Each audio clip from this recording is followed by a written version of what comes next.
Rempang, Batam ricuh diisukan seorang bayi meninggal. Masalah bayi bang, saya sebenarnya tidak begitu mengetahui juga karena posisinya saya tinggalin dengan istri saya tuh dengan anak saya 2 orang, satu umur 5 tahun, satu umur 8 bulan. Saya pun berjuang bersama saudara-saudara saya mempertahankan kampung dua nih. Oh berarti Bapak tepatnya di dekat jembatan ya? Saya di garda terdepan memperjuangkan tanah leluhur ini. Nah, walaupun bukan saya di sini, tapi saya sebagai perantau Pak, orang Minang tuh punya pepatah. Di mana bumi dipijak, di situ langit dijunjung. Itulah pepatah orang Minang. Maka kemana dia merantau, dia akan bisa menyesuaikan diri dengan suku apapun. Statement Pak Kabid Humas Polda Kepri yang berdialog sebelumnya di program sebelumnya sempat mengatakan bahwa kesalahan dari personil tidak ada di lapangan, sudah sesuai SOP. Yang disalahkan adalah arah angin sehingga mengenai sekolah yang berada di dekat proyek tersebut. Tanggapan Anda soal ini? Ya tentu saja masalah ini adalah terkait dengan penggunaan gas air mata ya di Indonesia ya. Dan gas air mata ini itu memang susah untuk dikendalikan. Sudah banyak negara demokratis yang telah melarang penggunaan gas air mata untuk pengendalian massa gitu ya.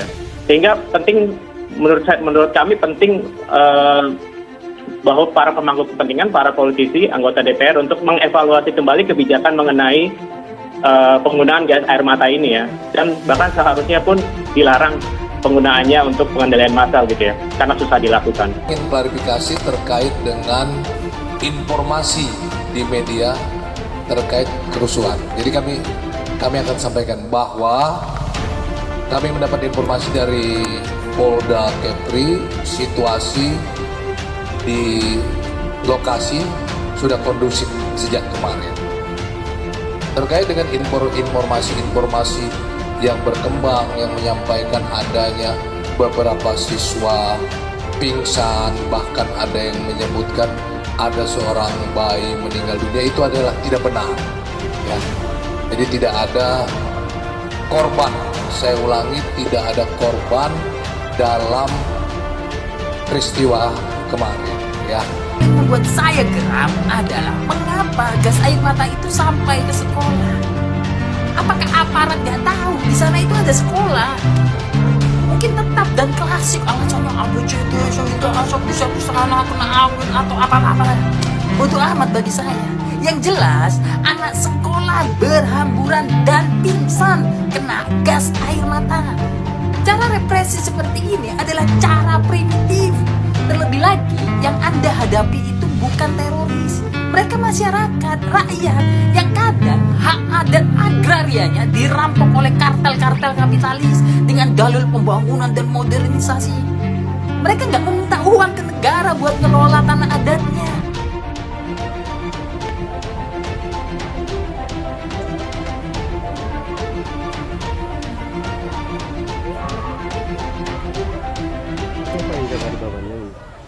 Masa baru kita tembak aja anak-anak semua. Ini kan harapan bangsa, masa anak sekolah semua. Ada anak-anak yang pingsan. Kenapa kita tembak aja di tembak? Mengajarkan.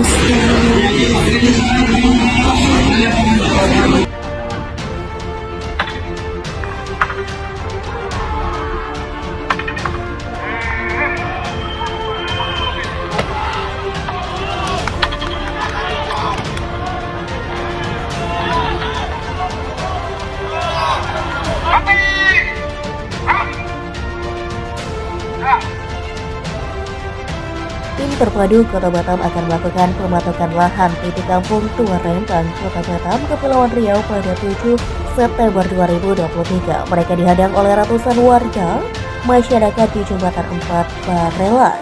Aparat terus mendorong mundur masyarakat agar bubar, namun masa tak kunjung bubar dan berakhir ricuh. Beginilah susahnya kalau isi perut lebih depan ketimbang otak. Dan untuk anak-anak sekolah di sana, mereka nggak tahu apa-apa. Mereka sedang belajar, tapi di luar gerbang sekolahnya mereka melihat tetangganya atau bahkan mungkin keluarganya disemprot water cannon dan gas air mata. Pelajaran macam apa ini? Saya tanya pada aparat tertinggi negeri, pelajaran macam apa yang bisa diambil dari tontonan itu? Pengamanan sesuai SOP. Apa coba? Siswa Indonesia melihat sendiri tindakan primitif di tanahnya, sekolahnya kena gas air mata. Harapan agar siswa belajar dan tumbuh di lingkungannya jadi omong kosong besar. Karena contoh buruknya lebih banyak diproduksi ketimbang langkah intelektual.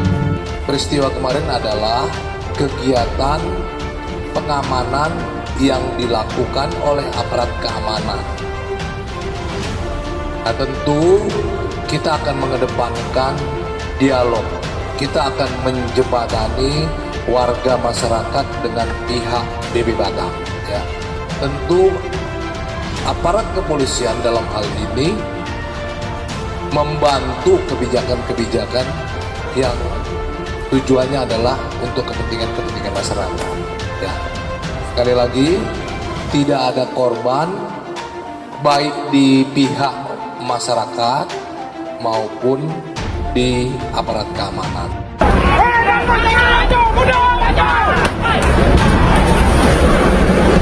Ada provokator tangkap, provokator tangkap, melawan tangkap, tembak.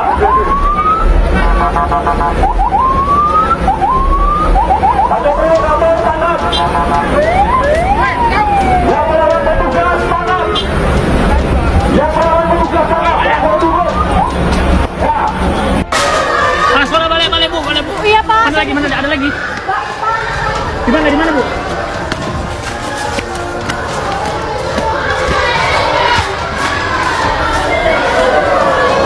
Balik. Keluar. Siapa? Ya keluar anak sekolah. Ayo balik. Sini. Balik ke rumah. Balik sekolah. Ini anak-anak dari mana? Sini, saya bilang sama sekolah. Tidak, udah efektif ke Batam, Pak. Mana bisa pulang?